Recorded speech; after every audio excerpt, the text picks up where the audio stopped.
प्यारे शेर और शेरनियों, आज मैं आपको एमएस लोनिका टीचिंग इंस्टीट्यूट में सभी मेरे प्यारे शेर और शेरनियों का स्वागत है। तो आज का क्लास आपका यूनिट वन का खंड आपका ख जो है उसमें चलता है जल संसाधन। क्या चल रहा है? जल संसाधन। तो जल संसाधन में जल संसाधन का उपयोग क्या पढ़ने के लिए मिलेगा? जल संसाधन का उपयोग। तो देखिए हम लोग जल संसाधन का उपयोग के बारे में जानकारी प्राप्त करेंगे, ठीक है ना। आज का जो क्लास होने वाली है, आज का जो सेशन होने वाली है जबरदस्त, वो भी जल संसाधन के बारे में, ठीक है ना। क्योंकि जल हमारे जीवन के लिए बहुत ही मूल्य चीज है, ठीक है ना। जलस्य जीवनम मतलब क्या है? जल ही जीवन है। और जल का हम लोग को संरक्षण करना, जल का बचाव करना हमारे जीवन के लिए बहुत बड़ा उद्देश्य है। क्योंकि जीवन में जल का बहुत एक अच्छा अपने जीवन में उसका बहुत स्थान है। तो हम लोग चलते हैं, ठीक है ना। जल संसाधन का उपयोग के बारे में कहता है भारत की आबादी तीव्रतम गति से बढ़ रही है। भारत की जो आबादी है बहुत तेजी गति से बढ़ रही है। कहता है स्वतंत्रता के पश्चात भारत की जनसंख्या लगभग तिगुनी हो गई है। यानी आजादी के बाद भारत की जनसंख्या है वो 3 गुना डेवलप की गई है, 3 गुना बढ़ा है, ठीक है, विकास किया है। तथा आबादी वृद्धि के साथ जो ही आबादी की वृद्धि होती है जल की भी हमें आवश्यकता पड़ती है। जल की गति में क्या त्वरित गति से बढ़ी है, में जल की मांग काफी बढ़ गई है। जैसे जैसे जनसंख्या बढ़ी है जल की मांग क्या, उसी प्रकार से जल की मांग भी क्या हुआ, बढ़ा है। कहता है 1951 ईस्वी की बात किया जा रहा है। 1951 ईस्वी में प्रति व्यक्ति जल की उपलब्धता 5177 घन, ठीक है ना, मीटर थी। लेकिन 2001 और 1829 घन मीटर प्रति व्यक्ति पहुंच गई है। ये जो है जो व्यक्ति की जो संख्या है उपयोग का वो क्या बढ़ते जा रहा है। संभावना है 2025 ईस्वी तक पहुंचने में प्रति व्यक्ति जल की उपलब्धता 1342 घन प्रति व्यक्ति हो जाएगी। कहता है जो जल संकट की समस्या के आगमन का संकेत प्रतीत होता है। मतलब हमारे देश की बढ़ती हुई जनसंख्या इस बात को सूचित करता है कि आने वाला समय में हमारे देश में क्या होगा, जल की क्या होगी, समस्या आ सकती है, ठीक है ना। इसलिए हम लोग को जो जल का जो उपयोग है वह जो उपयोग है एक सीमित और कार्य स्वरूप ही करना चाहिए। बर्बादी जल का नहीं करना चाहिए। क्योंकि जल जो पीने योग्य जो जल की मात्रा है मात्र 2.7% है, ठीक है ना, 2.7%। बाकी जो जल की मात्रा है आपका 97% आव है वह एक खारा जल है, नमकीन जल है, जो पीने योग्य जल नहीं होती है। इसलिए जल की समस्या की बात हो रही है, ठीक है। तथा जहां से संकट उत्पन्न देशों को जल का आयात करना पड़ेगा वह क्या है, इतना 13,420 जल का बनाने है जिनमें काफी उपयोग है। आगे बढ़ेंगे हम लोग। तथा यहाँ तक कि जीवन सृजन में भी जल महत्वपूर्ण है। जीवन के सृजन में भी जल का क्या महत्वपूर्ण है, ठीक है। उसके बाद कहता है प्राणी वनस्पति में भी अधिकांश भाग जल के ही होते हैं। प्राणी मतलब जो जीव जंतु है, मनुष्य है, उनके लिए, पेड़ पौधे के लिए, वनस्पति के लिए भी जल महत्वपूर्ण है। इससे जल के महत्व को सहज ढंग से क्या आप जानते हैं? कहता प्राणियों में 65% तथा पौधे में 65 से 90% जल का अंश विद्यमान रहता है। यानी कि हमारे कहता मानव शरीर में जल की कितनी मात्रा होती है, तो 70 से हम लोग 75% या 65% बात करते हैं, 70% 65%। और पेड़ पौधे में है ना 65 से 99% में जल की मात्रा होती है। देखिए जल की मात्रा क्या होती है, अगर मनुष्य है तो उसमें शरीर में जल की मात्रा 65% होंगे। पेड़ पौधे हैं जिसमें 65 से 99% उसमें जल की मात्रा होगी, ठीक है ना।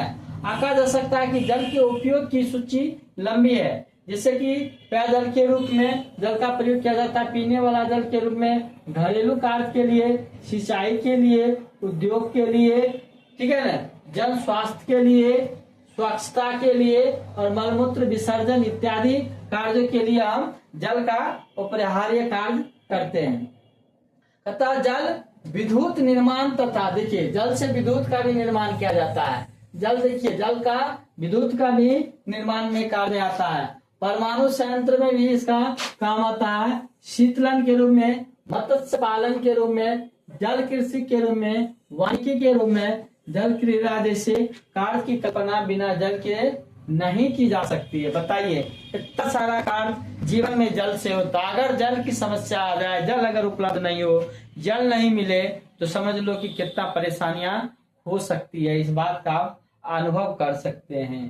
कहता भारत में जल उपयोग के बदलते स्वरूप को निम्न सारणी से देखा जा सकता है। देखिए, कहता सारणी आपका 3.2 भारत जल के उपयोग का बदलता स्वरूप इकाई अरब घन मीटर में दिया हुआ है। ये जो दिया हुआ है अरब घन मीटर में दिया है, जो भी है वो अरब की बात किया जाए। कहने मतलब ये घरेलू जो दिया है आपका, घरेलू, ये जो घरेलू आपका दिया हुआ, आपका घरेलू जो दिया हुआ है, जिससे 1990 में 25 दिया है अरब घन मीटर, ये 33 अरब घन मीटर हो जाएगा, ये 42 अरब घन मीटर, ये 52 और 60 अरब घन मीटर हो जाएगा। मतलब कहने का है कि इस प्रकार से बढ़ रहा है। देखिए सब में बढ़ ही रहा, 1990 25 33 42 52 और 60 सब में बढ़ते जा रहा है। सिंचाई में अगर 460 है तो 356 है, 653 है, 770 है, 800 तक पहुंच गया है। उद्योग में देखिए 15 30 79 120 130, ठीक है ना। हाँ, उद्योग में यहाँ पर देखिए 120 130 79 30, हर जगह बढ़ने का ही बात है। ऊर्जा में भी बढ़ ही रहा है, अन्न में भी बढ़ रहा है, और टोटल युग में इतना बढ़ रहा आने वाला समय से। तो इस प्रकार से भारत जल के उपयोग का बदलता स्वरूप है, और इस प्रकार से जल की खपत बढ़ती जा रही है। उसके बाद है आपका, ये देख लिया आप, जल संसाधन का उपयोग पढ़ लिए। अब जल संसाधन के उपयोग बाद हम लोग पढ़ने के लिए मिलेगा बहु, ठीक है ना, विकल्पीय परियोजनाएं, ठीक है ना, बहु, ठीक है ना, बहु विकल्पीय परियोजनाएं। देखिए कहता प्राचीन ग्रंथों एवं अन्य ऐतिहासिक अभिलेखों से यह स्पष्ट होता है कि ईंट और पत्थरों, मिट्टी, मलबों के सहारे झीलों या अन्य जलाशयों के तटबंध और लहरों जैसी उत्कृष्ट कृतियां बनाई जाती थी। अतः यह परिपाटी नवीन नहीं है। हमने आज कई नदियों पर बांध बनाए हैं। स्वतंत्रता प्राप्ति के बाद देश को आर्थिक रूप से आत्मनिर्भर बनाने तथा देशवासियों के जीवन स्तर को सुधारने हेतु योजनाएं निर्मित हुई, जिससे नदी घाटी परियोजनाओं पर विशेष बल दिया गया है। इन परियोजनाओं के विकास के कई उद्देश्य है। इन परियोजनाओं के विकास के कई उद्देश्य है। बाढ़ नियंत्रण है, मृदा आपका अपरदन है पर रोक है, मृदा अपरदन पर रोक है, पेय एवं सिंचाई हेतु जलापूर्ति है, विद्युत उत्पादन है, उद्योगों के जलापूर्ति है, परिवहन है, मनोरंजन है, ठीक है ना, और वन्य जीव संरक्षण, मत्स्य पालन, जल कृषि, पर्यटन इत्यादि। इन अनेक उद्देश्यों की पूर्ति हेतु सक्षम इन नदी घाटी परियोजनाओं को बहुउद्देशीय परियोजनाओं के नाम से विभूषित किया जाता है, ठीक है ना। ये जो है बहुउद्देशीय परियोजना के द्वारा किया जाता है, ठीक है ना, विभूषित किया जाता है। मतलब बहु जो उद्देश्य परियोजना है, इसके अंतर्गत क्या होता है, कहा गया है इसमें नदी घाटी परियोजनाओं पर विशेष बल दिया गया है। बहुउद्देश्यों किसमें दिया गया है, नदी घाटी परियोजनाओं पर विशेष बल दिया गया है। और इन परियोजनाओं के विकास के कई उद्देश्य है। इन परियोजनाओं के विकास के कई उद्देश्य के कारण है, इससे क्या होता है, बाढ़ का नियंत्रण किया जाता है, मृदा अपरदन को रोका जाता है, पेयजल सिंचाई हेतु व्यवस्था की जाती है, जलापूर्ति पर ध्यान दिया जाता है, विद्युत उत्पादन पर ध्यान दिया जाता है, उद्योग जलापूर्ति पर ध्यान दिया जाता है। ये है बहुउद्देशीय परियोजनाओं का कार्य, ठीक है ना। और आगे हम लोग देखते हैं। अतः प्रथम प्रधानमंत्री का दृष्टिकोण था कि प्रथम प्रधानमंत्री पंडित जवाहरलाल नेहरू की बात किया जा रहा है। प्रथम प्रधानमंत्री का दृष्टिकोण था कि नदी घाटी परियोजनाएं, जो नदी घाटी परियोजनाएं हैं, याद रखिएगा, नदी घाटी परियोजनाएं कृषि और औद्योगिकरण, ग्रामीण अर्थव्यवस्था, औद्योगिकरण तथा नगरीय व्यवस्था को समन्वित रूप से विकसित कर सकेगी। भारत में अनेक नदी घाटी परियोजनाओं का विकास हुआ है। भागरा नागर, हीराकुंड, दामोदर, गोदावरी, कृष्णा, स्वर्ण रेखा, सोन परियोजना जैसी अनेक परियोजनाएं भारत के बहुआयामी विकास में सहायक हो रहे हैं। गत कुछ वर्षों से बहुउद्देशीय परियोजनाएं एवं बाद विरोध एवं पुनर्निर्माण क्षण कारण बनते रहे हैं। आगे देखिए, तथा नदियों में बांध लगाने से नदियों का प्राकृतिक प्रवाह अवरुद्ध होता है, ठीक है ना। नदियों में जो बांध लगाने से नदियों का जो प्राकृतिक प्रवाह है वो अवरुद्ध हो जाता है, जिससे तल पर अवसादीकरण तेज हो जाता है। इस तलछट जमाव से जलीय जीवों के साथ भोजन एवं प्रजनन तथा स्वच्छंद विचरण की समस्या तो आती ही है, साथ ही बाढ़ जैसी विभीषिका भी उत्पन्न हो जाती है। इतना ही नहीं, बाढ़ग्रस्त मैदान की वनस्पतियां एवं मृदाएं प्लावित होकर अपघटित भी हो जाती है। नर्मदा बचाओ आंदोलन, ठीक है ना, बहुउद्देशीय नदी घाटी परियोजना पढ़ लिए, जल संसाधन का उपयोग पढ़ लिए, बहुउद्देशीय नदी घाटी परियोजना पढ़ लिए। अब जो टॉपिक है पढ़ने के लिए, नर्मदा बचाओ आंदोलन। क्या है? नर्मदा बचाओ आंदोलन। आज की क्लास में 3 टॉपिक चलने वाली थी। जल संसाधन का उपयोग, ठीक है, बहुउद्देशीय नदी घाटी परियोजना, बहुउद्देशीय नदी घाटी परियोजना, और उसके बाद है आपका नर्मदा बचाओ आंदोलन। कहता है टिहरी बांध आंदोलन। देखिए, ये टिहरी बांध आंदोलन जैसे अनेक जन विरोध, ठीक है ना, जन विरोध का मतलब हुआ जनता की विरोध, ठीक है। टिहरी बांध आंदोलन जैसे अनेक जन विरोध बहुउद्देशीय परियोजना की खामियों को उजागर करते हैं।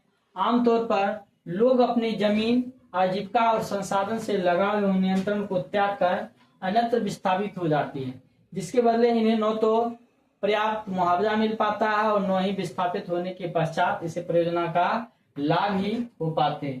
इसका लाभ पूंजीपति एवं जमींदार वर्ग को आवश्यक मिल जाता है। यह सच है कि सिंचाई की सुलभता ने कई क्षेत्रों में फसल के प्रतिरूप को परिवर्तित किया है। कहता जहां जल, कृषि एवं वाणिज्य फसलों की ओर किसान आकृष्ट हुए हैं, वहीं मृदाओं की लवणीकरण जैसे गंभीर समस्याएं भी उत्पन्न हो रही है। इसी वजह से गरीब, भूमिहीन और अमीर भूस्वामी के मध्य एक सामाजिक खाई का निर्माण होता प्रतीत हो रहा है। इस तरह के झगड़े अंतर्राष्ट्रीय स्तर पर भी लगते हैं, तो लाभ के बंटवारे में दिन प्रतिदिन समस्या उत्पन्न हो रहे हैं। तो ये है आपका इंडिया, ठीक है, का मैप, ठीक है ना। और इंडिया का मैप से थोड़ा समझ लीजिए, समझे। अभी हाल ही फिलहाल में कुछ पॉइंट बताएंगे, कारण कि आपका क्लास समाप्त हो गया। ये जो पाकिस्तान देख रहे हैं, कितना छोटा पाकिस्तान है, ये देख लीजिए, ये आपका पाकिस्तान है।